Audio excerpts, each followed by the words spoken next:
दोस्तों एक बार फिर से आप सभी का स्वागत है सामान्य हिंदी की इस एक और वीडियो में।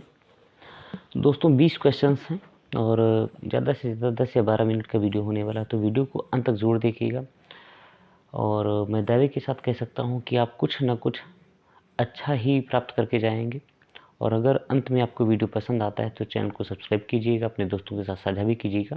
दोस्तों चलिए शुरू करते हैं।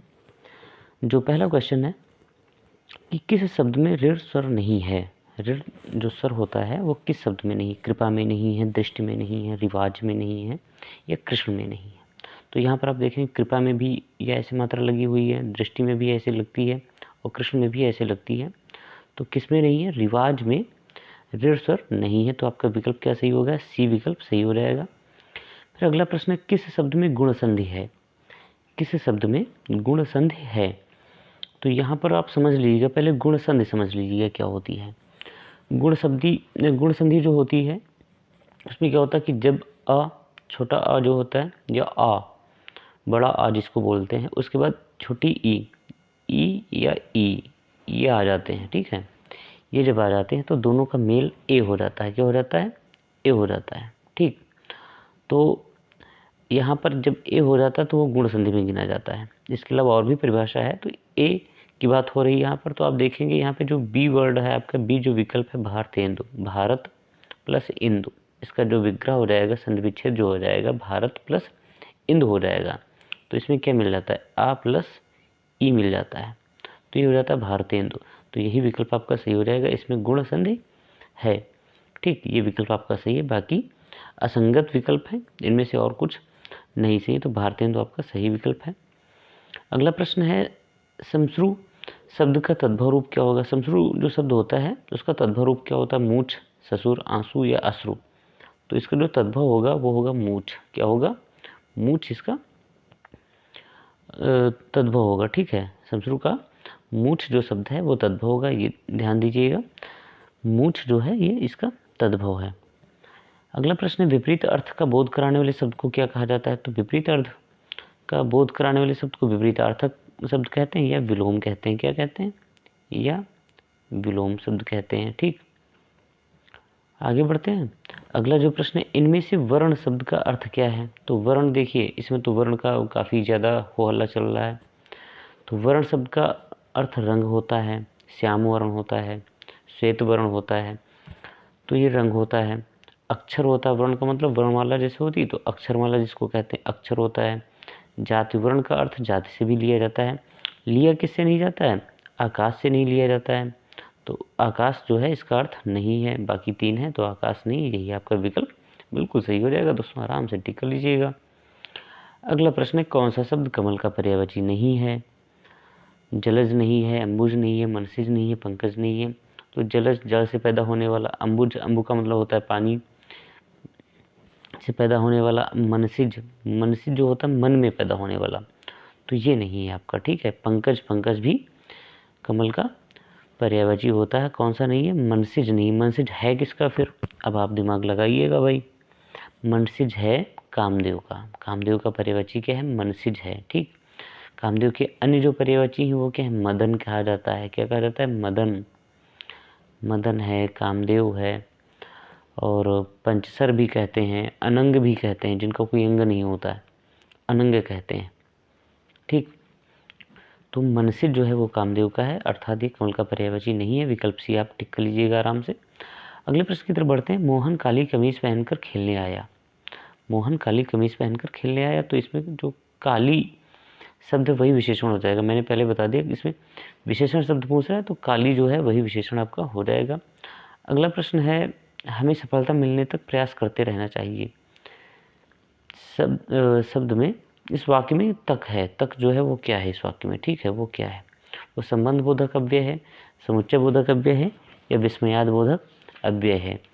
तो हमें सफलता मिलने तक प्रयास करते रहना चाहिए, इसमें तक क्या है?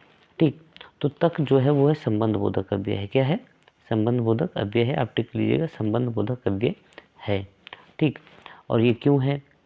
ये क्यों है? इसमें देखो क्या किया जा रहा है कि संज्ञा के पीछे अक्सर जो अव्यय लग जाते हैं तो वो इसलिए लगते हैं कि वो दूसरे वाक्य के साथ या दूसरे शब्द के साथ उनका संबंध बताएं। जैसे तक है, बिना है, बाद है, द्वारा है, लिए हैं, तो ये सभी शब्द इसमें आ जाते हैं। ठीक, तो तक क्या हो गया, संबंध बोधक अव्यय हो जाएगा। बढ़ते हैं अगले प्रश्न की तरफ। केबीसी के जैसे हमारा अगला प्रश्न क्या होने वाला है, निम्न में से कौन वर्ण घोष नहीं है। निम्न में से कौन वर्ण घोष नहीं है।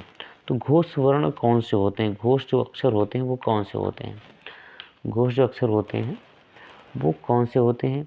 देखिए, एक सिंपल सी परिभाषा है कि हम जानते हैं कि प्रत्येक वर्ग का, ठीक है, चाहे क वर्ग हो या च वर्ग हो या ट वर्ग हो या त वर्ग हो, तो प्रत्येक वर्ग का तीसरा, ठीक, और चौथा और पांचवा जो अक्षर होता है, पांचवा जो वर्ण होता है वो घोष होता है। वो क्या होता है, घोष होता है।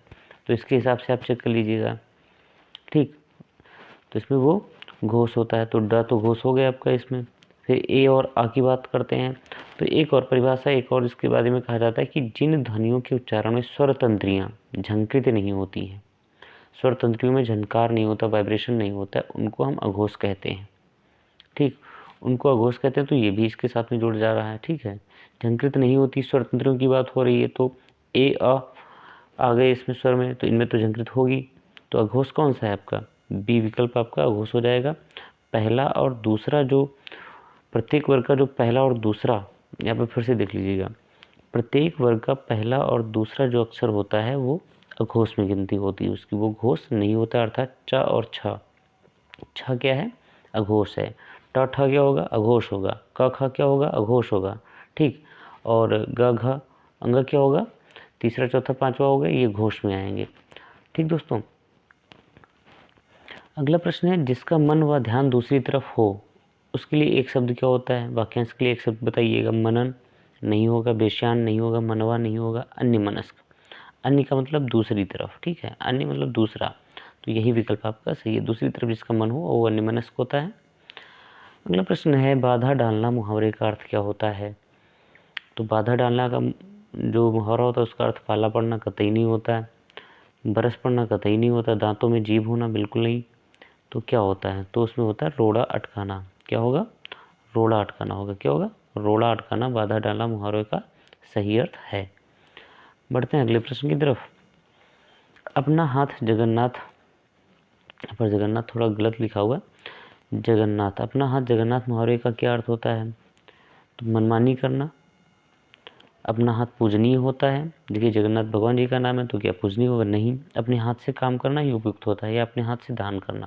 तो इसका जो विकल्प सही है वो है सी, कि कोई भी काम हो तो आपको स्वयं करना चाहिए, अपने हाथ से काम करना ही उपयुक्त होता है। बाकी अगर किसी के सहारे हैं, फूफा मामा या मामा के लड़के के सहारे हैं, तो आप ज़रूरी नहीं है कि वो आपके लिए काम आपके मन का करे वो, तो अपने हाथ से काम करना ही उपयुक्त होता है। अगला प्रश्न है, अधिसूचना का प्रकाशन कहाँ होता है। अधिसूचना, नोटिफिकेशन, कितना अभ्यस्त हो चुके हैं हम सभी।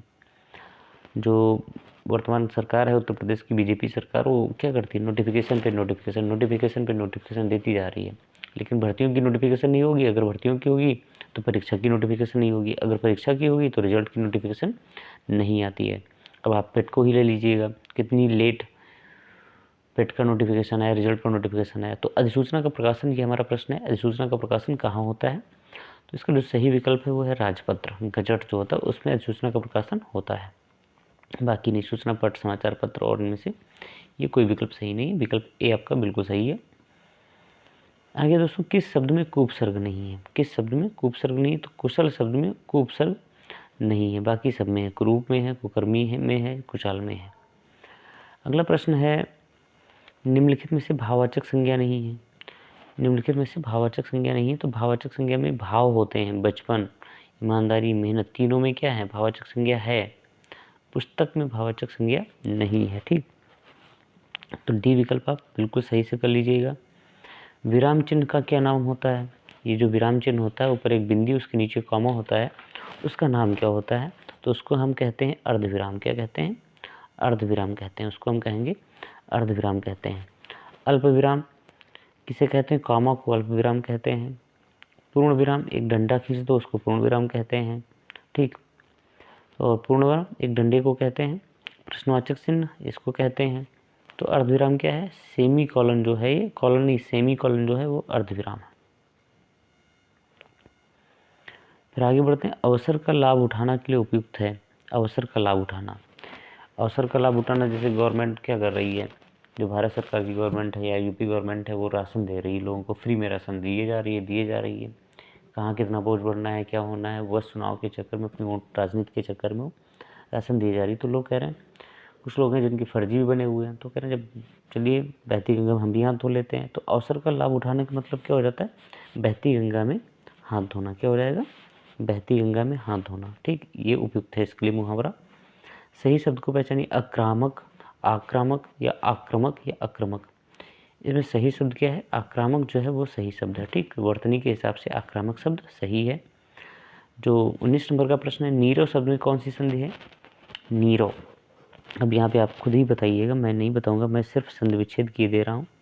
निह धन रव, निह धन रव हो जाता है आपका नीरव। तो ये कौन सी संधि हो गई दोस्तों? अयाद हो गई, यण हो गई, व्यंजन हो गई या विसर्ग हो गई? तो आप बिल्कुल सही पहचाना है, विसर्ग संधि। आप तो बिल्कुल मतलब धुआं धुआं किए दे रहे हैं। अगला प्रश्न है, गृहागत में कौन सा समास है? अच्छा, अब तो दिमाग में थोड़ा टेंशन हो गई होगी। गृहागत में कौन सा समास है? द्विगु समास है, कर्मधारय है, बहुब्रीहि है, तत्पुरुष है। तो मैं ही बताया दे रहा हूँ, इसमें समास है तत्पुरुष समास। कौन सा है? तत्पुरुष समास है। ठीक, तो ये आज के 20 प्रश्न थे। अब आप यहाँ पर देखिएगा, आपने वीडियो अंत तक देखा, उसके लिए थैंक्स भी मैंने लिख दिया है, एडवांस में लिख दिया है। ठीक है, तो एंजॉय कीजिएगा, थैंक्स आपको सुनने को मिल रहा है। और उसके बाद मैं आपसे रिक्वेस्ट भी कर रहा हूँ कि आप मेरे चैनल को सब्सक्राइब कीजिएगा। अभिज्ञान क्लासेस के नाम से आप सर्च करेंगे यूट्यूब पर, आपको मिल जाएगा। तो एकदम हिंदी के अच्छे अच्छे वीडियोस पाने के लिए चैनल को सब्सक्राइब कीजिए, लाइक कीजिए और अपने दोस्तों के साथ साझा कीजिए। झंडा गाड़ दीजिएगा दोस्तों। जय हिंद।